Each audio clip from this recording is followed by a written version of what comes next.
So we have to bring this information to the people who's supposed to bring light to a dark world. That's why it's important. That's why Christ came to Israel first. Mm-hmm. Let's go to Isaiah 49. Continuing on this same point. Isaiah 49, verse 5. Isaiah chapter 49, verse 5. And now saith the Most High, that formed me from the womb, to be his servant, to bring Jacob again to him. So this is Isaiah. Mm-hmm. And he's speaking of what was given to him. What was his duty? Read it again. Isaiah chapter 49, verse 5. And now saith the Most High that formed me from the womb to be his servant, to bring Jacob again to him. Though Israel be not gathered, yet I be glorious in the eyes of the Lord. Okay, so in this time, in Isaiah's time, Israel had been scattered. Mm-hmm. And in the time that we live in now, not only is Israel scattered, but Israel doesn't even know who they are. Mm-hmm. So Isaiah is saying, and the Most High that formed me from the womb to be his servant. Mm-hmm. From the beginning, Israel was always to only serve the Most High. We were never meant to serve any other nation. Matter of fact, the other nations were meant to serve us. Not as we serve them in a laborious, wicked, unrighteous way. It wouldn't be something that they would be complaining about. And when the kingdom comes, the order will be put back in place. We will be serving the Most High, and the other nations will serve Israel. Mm-hmm. But what Isaiah is saying here is that before he was even formed in the womb, he was formed to be a servant, mm-hmm. and to bring Jacob again to the Most High. Mm-hmm. That's why Christ came and only went to Israel, to bring Jacob again to the Most High, to bring Israel back to the Most High. Continue. Verse 6. And he said, it is a light thing that thou shouldest be my servant, to raise up the tribes of Jacob. It's a light thing to do this. Mm-hmm. It's a light thing. Continue. And to restore the preserved of Israel. I will also give thee for a light to the Gentiles. And see that? That thou mayest be my salvation unto the end of the earth. So, if we don't get in line where we're supposed to be so that we can be that light to the Gentiles, mm-hmm. then that salvation that is to go unto the end of the earth, mm-hmm. it can't even take place. Now understand, none of us individually are going to stop this from happening. If the truth comes to us and we decide, well, you know, I'm not going to, even though I know that's the truth, I'm not going to act on it. That's not going to stop the Most High's word from fulfilling itself. It's not going to stop the Gentiles from learning from someone else who does take up the light. And it's not going to stop the salvation from the ends of the earth. Romans speaks about how just because you believe doesn't mean that it isn't so. Because he's always going to have his remnant. Now the thing is to accept the truth and be a part of that remnant. Continue reading. Verse 7.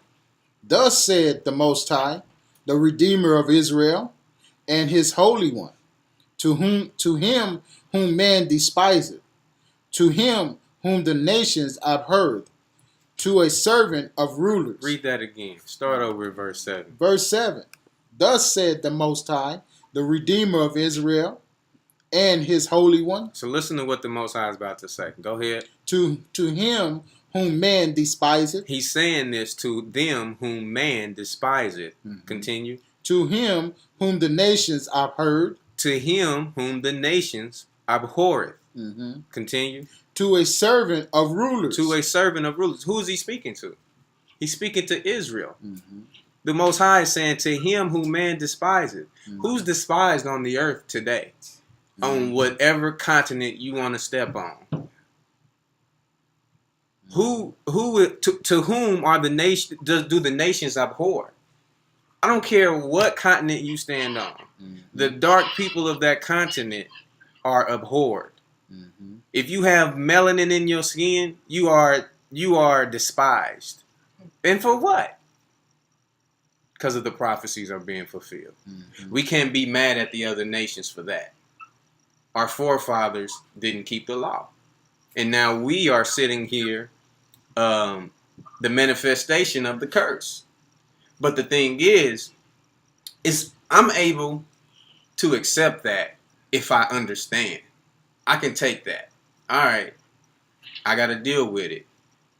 I'm going to get my spirit right so that I can deal with it. Otherwise, if I'm thinking of these things fleshly, I'm just going to walk around mad.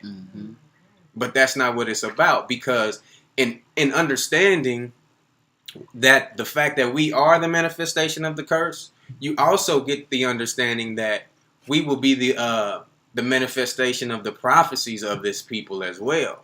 So you do your time now, so that on the other side, in eternity, you'll be in the reigning. You'll be in the kingdom with the things the way that they're supposed to be, the way that they were meant to be from the beginning, for eternity. Continue. I'm at the middle of verse 7.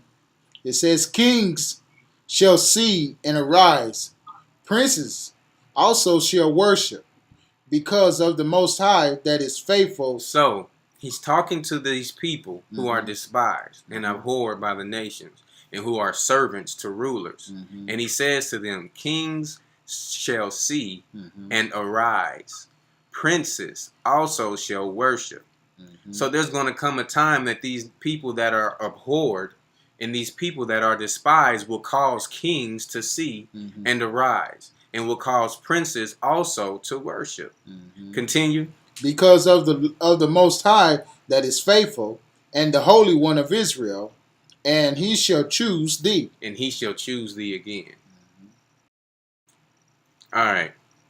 Let's I went there to bring light to the fact of why Christ said, go not to the Gentiles, but go to the lost sheep of Israel. We know that Christ, before he left, he said, now go to all nations. Now that I've given it to you, now go spread it amongst all nations. Because even in Isaiah is the Old Testament, right? That's before we even came into the new covenant. And even in Isaiah, it's saying that we will be a light to the Gentiles. And at this time, during the time of Isaiah, we didn't affiliate with the Gentiles. So you have to understand, everything that has been written from the beginning was already foreseen. And it was already planned out. Even though in the time of Isaiah, we didn't deal with them like that, the Most High knew that there would come a time that we would deal with them like that. So Christ came to gather the lost sheep of Israel. And let's go back to let's go to Matthew 5. And let's look at this law in a little more detail. We've kind of dealt with it already, but I want to get right to what Christ has to say about it. And this shuts down anything that anybody has to say when they want to refer to Paul. And let me give some clarity on that. Oftentimes when we're dealing with the law and the fact that we're required to keep the law, people want to read from the epistles of Paul. And that's fine if you understand what Paul is saying. We all have to understand that Paul was taught by Christ. So Paul is going to echo what Christ taught him. He's not going to contradict what Christ taught him. So if you're reading Paul and it leads you to believe that it's contradicting Christ, then what you believe is wrong. And what Christ has to say concerning the law is very clear. It's very clear. Whereas sometimes people go into Paul and they may see here where he says, is the law done away with? God forbid. But then they may think in another passage that Paul is saying it is done away with. Understand, Paul is not saying the law is done away with. And I'm going to show you why he's not saying that just by going to what Christ said. Because Christ taught him. Matthew 5:17.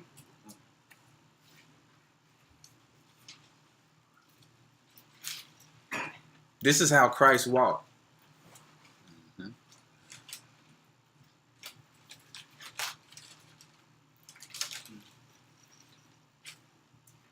Matthew chapter 5, verse 17.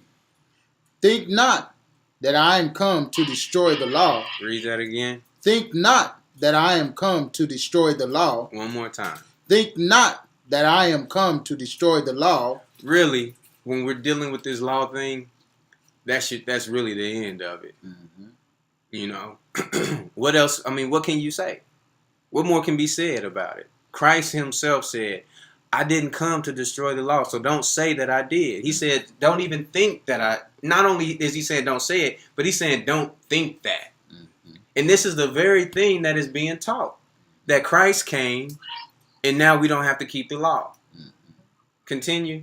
Or the prophets. Or the prophets. The prophets go on to prophesy of Christ. Mm-hmm. The prophets go on to prophesy of Israel. Mm-hmm. We just read the prophet Isaiah when he said it's a small thing to bring Israel back to the Most High, Mm-hmm. and that Israel should be a light to the Gentiles. Christ is saying, I didn't come to do away with any of that. Mm-hmm. Continue reading. I am not come to destroy, but to fulfill. He fulfilled the law. He didn't destroy it. And because he fulfilled it, that doesn't mean that you don't have to. Because what was the scripture we read earlier? If you abide in me, then you will walk as I walk. Mm-hmm. Continue. Verse 18. For verily I say unto you, till heaven and earth pass, one jot or one tittle shall in no wise pass from the law. The earth has not passed. Mm-hmm. Heaven has not passed. These things will not happen until after Christ returns. Mm-hmm. Christ has not returned. So one jot nor one tittle has passed from the law. Mm-hmm. Not till all be fulfilled. Continue. Till all be fulfilled. Verse 19. Whosoever therefore shall break one of these least commandments, and shall teach men so, he shall be called the least in the kingdom of heaven. So, if someone teaches that it's okay to break the least of the commandments, let's take one of those commandments, for instance. Remember the Sabbath to keep it holy. You know, I don't think that's the least of the commandments, but he's saying if someone teaches to break the least of the commandments, what does he say about that person? He should be considered the least in the kingdom. That means he won't be in the kingdom. So, where do we get the idea that we're not supposed to keep the law? He's saying the least of the commandments. Continue reading. But whosoever shall do and teach them, the same shall be called great in the kingdom of heaven. The same shall be called great. But whosoever keep the commandments shall be called great. Mm-hmm. Continue. Go ahead and read 21. Yeah, 21. Okay. Verse 21. Ye have heard that it was said by them of old time, thou shalt not kill. Whosoever shall kill shall be in danger of the judgment. So now he's about to hold class. Christ is about to start teaching on the law. Mm-hmm. So what he's doing is he's quoting the law. He's saying, ye have heard that it was said by them of old time, thou shalt not kill. That comes straight out of the Ten Commandments. Mm-hmm. And whosoever shall kill shall be in danger of the judgment. The judgment is the judgment of Christ. Mm-hmm. Continue. Verse 22. But I say unto you, that whosoever is angry with his brother without a cause shall be in danger of the judgment. Okay, so he's saying more so than that.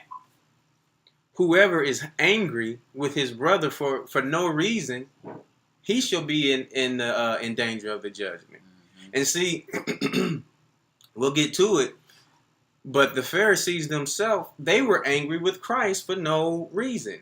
Mm-hmm. But because Christ was still in their thunder. Christ came speaking with authority. Christ came speaking the truth. And it took the prestige and the authority that the Pharisees had from them. Mm-hmm. And so here they are following him around every Sabbath or, day to day, writing down, okay, trying to figure out when he's breaking the law. And so they trump up these charges on Christ to kill him.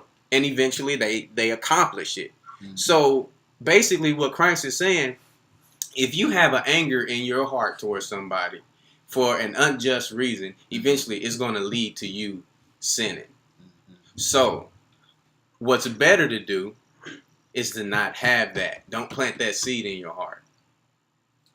Because the Pharisees, they kept the law. They didn't kill Christ, but they were angry with him for an unjust cause, and they presented him to somebody else to be killed.